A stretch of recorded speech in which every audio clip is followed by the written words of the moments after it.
he had a disease known as scarlet fever. So it was a deadly disease that wasn't well understood at the time. And the theory goes the reason she was buried here was because she was a Roman Catholic and there was no Roman Catholic churches or graveyards in the area. So rather than burying her at the Anglican church, they buried her here.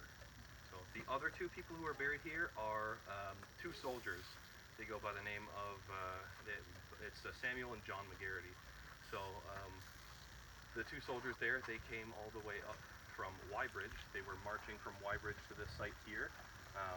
And on their way up, the one brother, I believe it was John, fell ill during their march. He was the younger brother, Samuel was the older.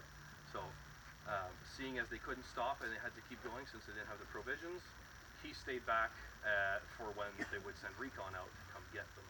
So while they were there, rather when the regiment arrived at the base here, they sent the recon out, and when they got to where the two brothers had been, they found the younger brother who was ill, John, next to a tree, who had passed away from thirst and his illness as well. And then his other brother was found a couple kilometers away trying to gather water, way farther away than where his brother was. So yeah, that's our first little story there about that.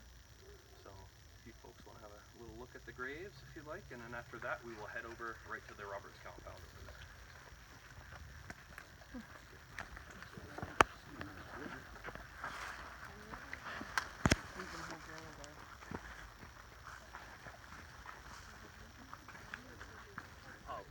Two soldiers, and there was also the doctor that was at the pub.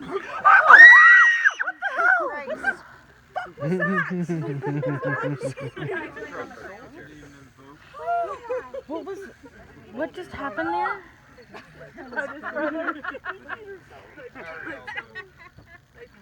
Brother's in the bush looking for you. If you're interested in phrenology. Interested in what? Phrenology. Listen, I got quite the piece for you. It's big and it's got bumps and stuff. And it's really good, and all I'm asking is 10 pounds. You'll never find a better deal, trust me. This might be worth it. No, it's not.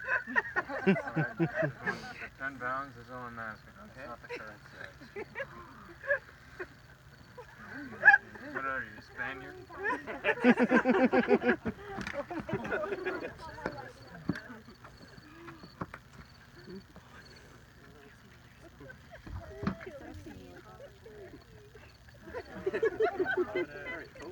So yeah, the two soldiers were having a drink at the pub, and they were overhearing the local doctor talking about one of the soldiers that had passed away recently. So this soldier had committed suicide, and the two men had overheard the doctor talking about how he wished he could have examined the man's head. That's good. Because the man had quite a large head.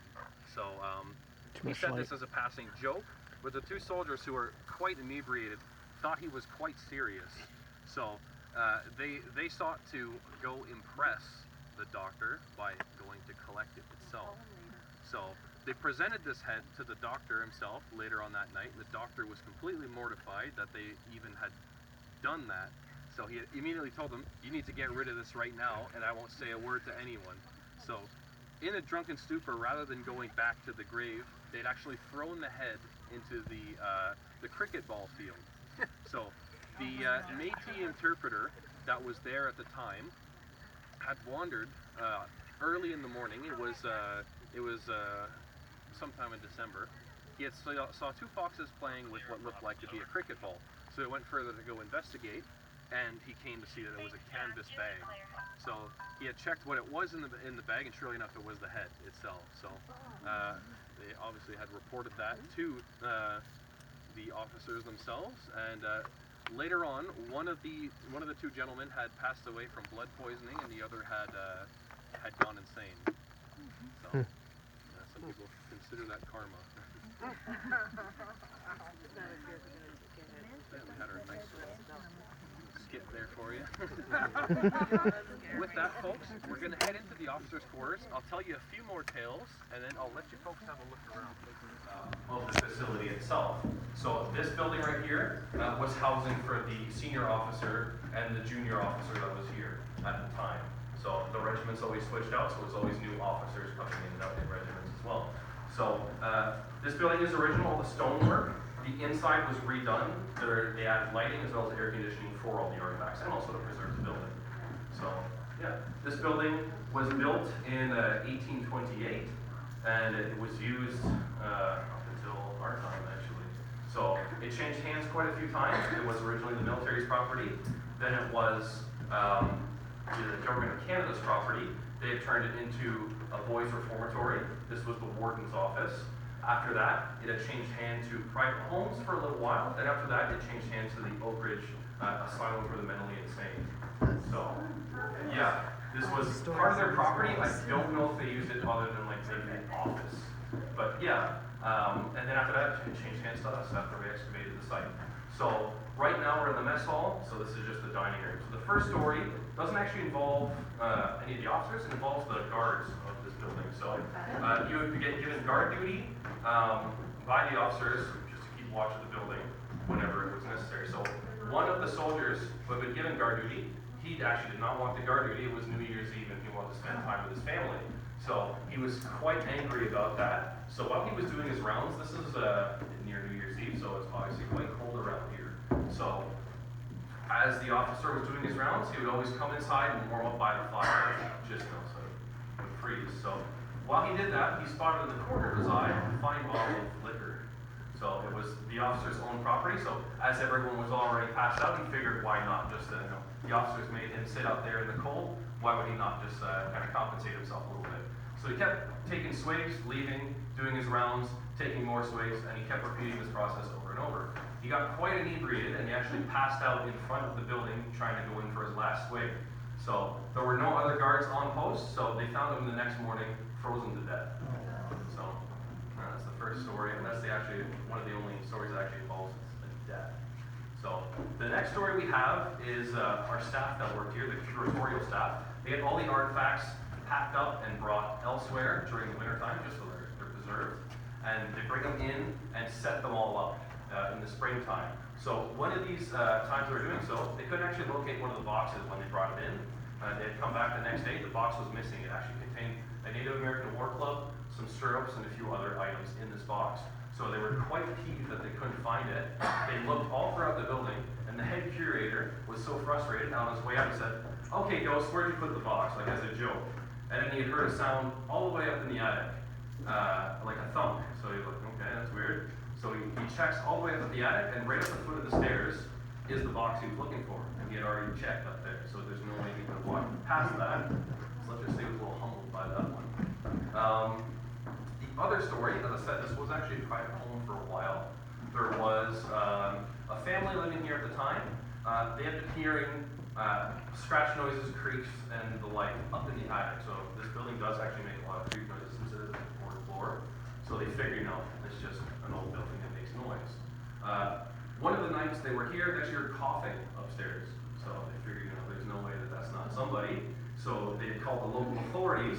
The authorities came down to come investigate. The authorities went up into the attic. A slight scuffle ensued, and the officers came down with a man. So this man was actually a convicted serial killer, and he had been hiding up in their attic for a couple of months. So, yeah, he'd only been coming down to get some of their food and to come right back up. So, yeah, they found a convicted serial killer up in their attic. So, the last story is we recently had a grand encampment event, but we've had it before here. So, as we just got a bunch of reenactors, they set up tents all around in this the courtyard we saw when we came in. And one of those mornings, somebody had to come use the washroom facilities in this building. So it was around 4 in the morning, very foggy out, a lot of dew on the grass. So they were walking all the way to this building, and they saw 2 people in red coats in full soldier's regalia. So they figured, some reenactors. Let me go talk to them, see if I'm anywhere near the building. As she neared up, she was close to the building. However, when she walked up to the 2 gentlemen, she saw they were transparent. So there were 2 gentlemen talking. They, when she tried to get their attention, they looked at her and immediately walked around the side of the building.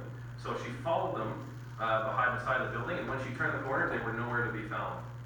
So, a little creeped out about that. She went inside, used the washroom facility, and did not leave her camp the rest of the day. Later on in the day, she actually checked through the entire encampment to see if maybe she could recognize the soldiers. They were nowhere to be found. No one was wearing a uniform remotely resembling theirs. So, yeah.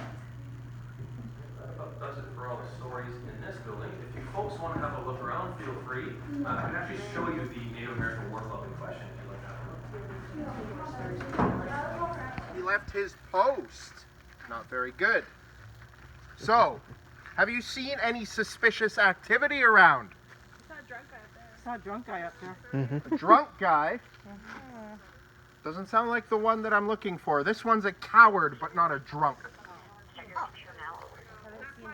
So, I've seen him. anybody seen him? No. Please stop shining the light in my face. If you know what's good for you. Right. You! Who are you?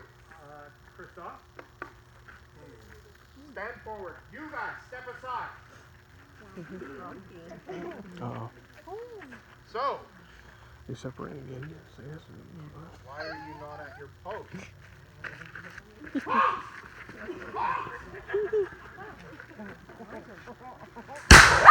Oh my god, you guys are crazy. You guys are crazy.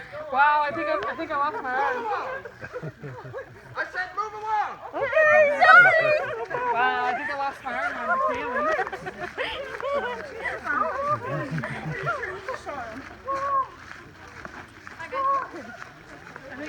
I'm enjoying this a little more than I thought I would have.